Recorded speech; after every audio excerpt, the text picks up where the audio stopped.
October 30th, 1966. You are not the hero of this story. You never were.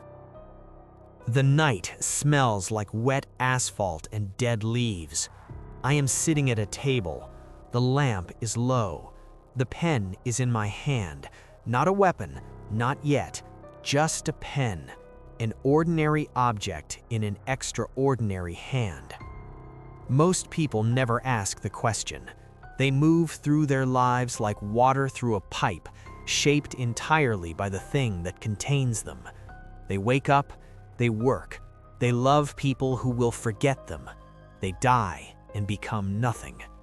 I asked the question early. What is a human life worth? Not in the sentimental way, not with tears. I mean with arithmetic. Cold, clean arithmetic. Answer: it depends entirely on who is counting. The world told me I was nothing, average, invisible, a man who stood in lines and ate food that tasted like function. I was given a name, a number, a row of identical days stretching toward a forgettable grave. But here is what the world did not account for. I was watching. While they were sleeping, I was studying. The geometry of fear, the architecture of power, the precise moment a human being understands that they are not in control. That moment is the most honest thing a person will ever experience. Everything before it is performance. I have a gift for honesty. Riverside, October 30, 1966. Her name was Cherry Jo Bates, 18 years old. She parked her car near the college library. She was studying to become something. A nurse, maybe. A teacher. One of those soft futures people build like sandcastles. I did not hate her. That is what they will never understand. This is not hate. Hate is emotional. Hate is weak. What I feel is something more precise, more scientific. I watched her walk to her car. The air was cold. October cold, the kind that makes the world feel smaller, more intimate, like a room with the walls moving in. Her engine wouldn't start. I had made sure of that. There is a sound a person makes when they realize the world has stopped cooperating. A small sound, barely audible, half breath, half question. She made that sound, and I stepped out of the dark. The conversation was brief, polite even. That is another thing they don't understand. I am not a monster from a film. I am not wild-eyed and snarling. I am calm. I am reasonable. I speak in complete sentences. That is the last thing they expect. And by the time the expectation ends, so does everything else. The night went quiet again. The kind of quiet that feels earned. I walked home. I ate a meal. I slept without dreams, the way only the truly unburdened can sleep. She would not be forgotten. I would make sure of that. She was the first piece on the board. This is where the game becomes a game. 2 years pass. I am patient in ways most people are physically incapable of being. Patience is a form of power that requires no strength, only certainty. And I am certain. On August 1, 1969, 3 letters arrived simultaneously at 3 newspapers: the San Francisco Chronicle, the San Francisco Examiner, the Vallejo Times-Herald. Each letter contains 1/3 of a cipher, 408 symbols, a code that I have built by hand, the scratch of pen on paper, hours of quiet architecture, a private language for a public performance. I demand they print it on the front page, or I will kill again. Listen to the sound of that sentence. Feel the weight of it. One man, one pen, one demand, and the entire machinery of the press, editors, publishers, lawyers, readers, stops and obeys. Power is not found in muscles or money. Power is found in the willingness to be the one person in the room who means exactly what they say. They print the cipher. They beg someone to crack it. A school teacher in Salinas cracks it in 1 week. My message, translated, I like killing people because it is so much more fun than killing wild game in the forest. They thought that was the confession. It was the introduction. September 27th, 1969.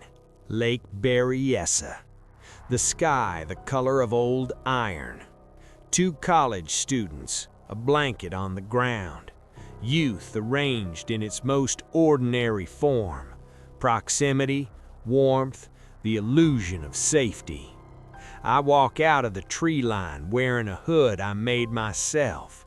Black, square cut, with a symbol drawn on the chest. A circle bisected by a cross.